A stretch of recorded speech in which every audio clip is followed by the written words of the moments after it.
Dear PWIs, business as usual.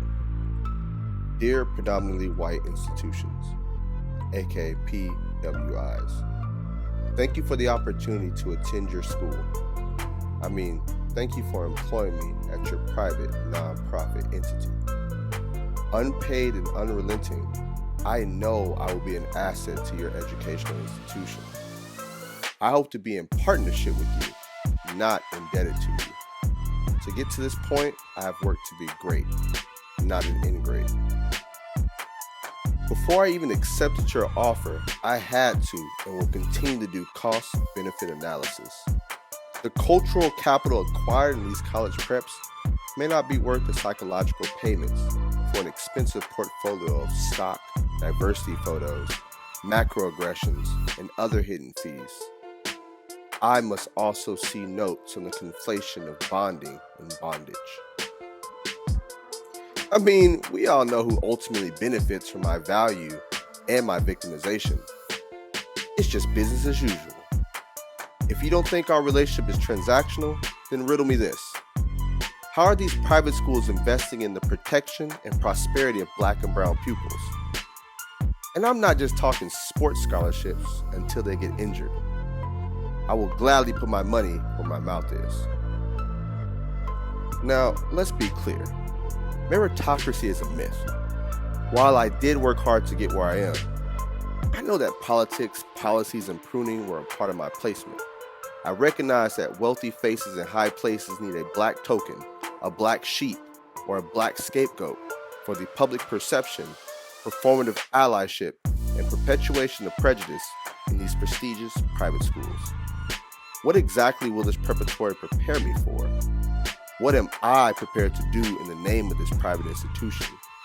How am I being prepared to stay and play in my place? If you let the admin and alumni tell it, I owe this great institution for their academic resources. If you let me tell it, I would state that this institution consciously or subconsciously wants to own me, my likeness, my blackness, my busyness, my happiness.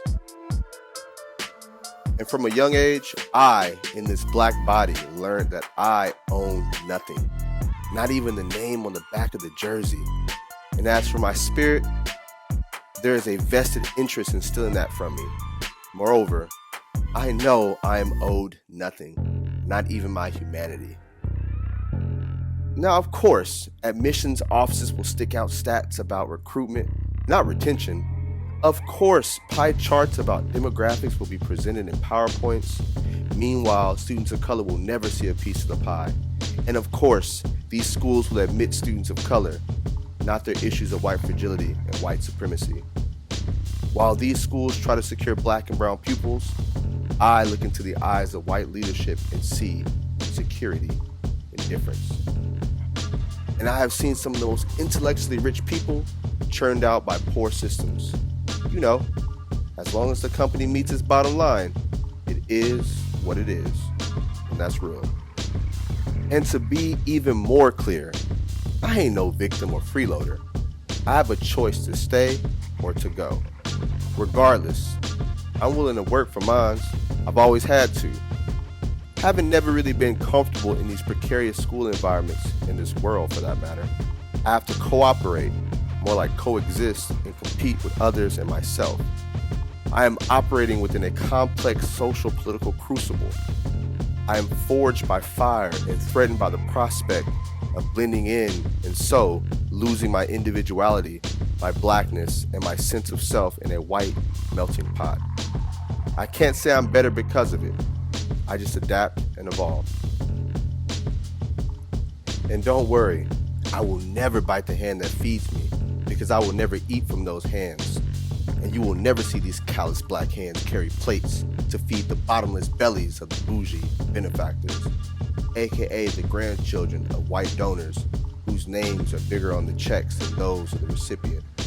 And yes, I have seen brown students carrying brown boxes in high school mailrooms during study halls when they are supposed to be studying, of all things.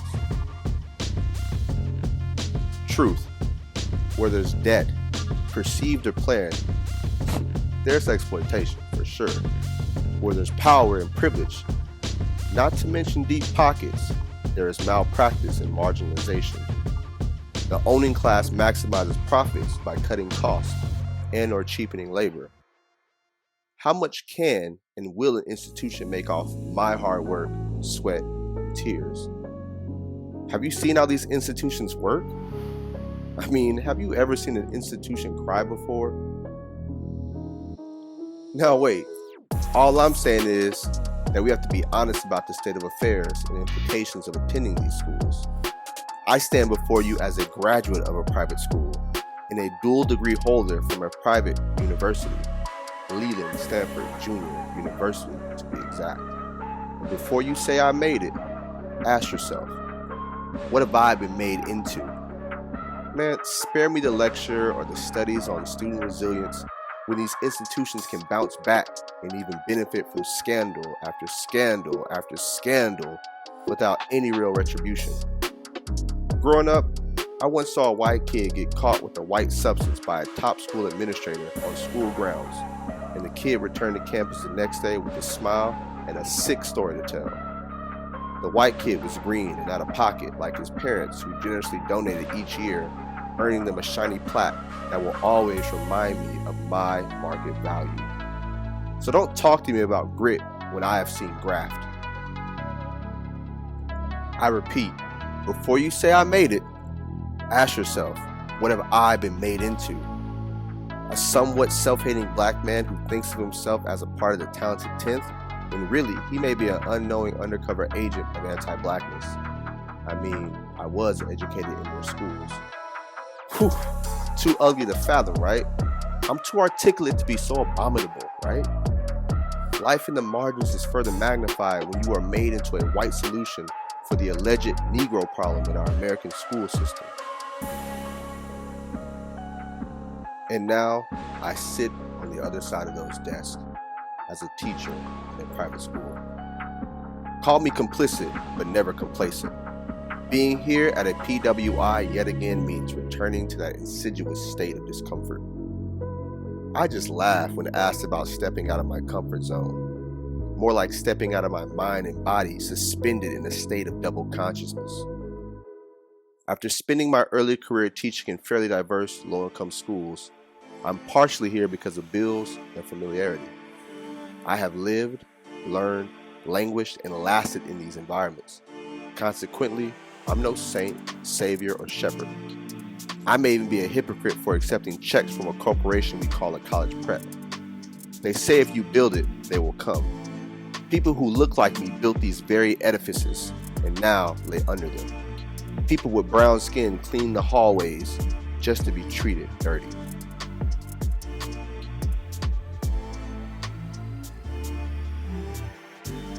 If you want to read the rest of this letter, entitled Dear Predominantly White Institutions, business as usual, visit justblackthoughts.com.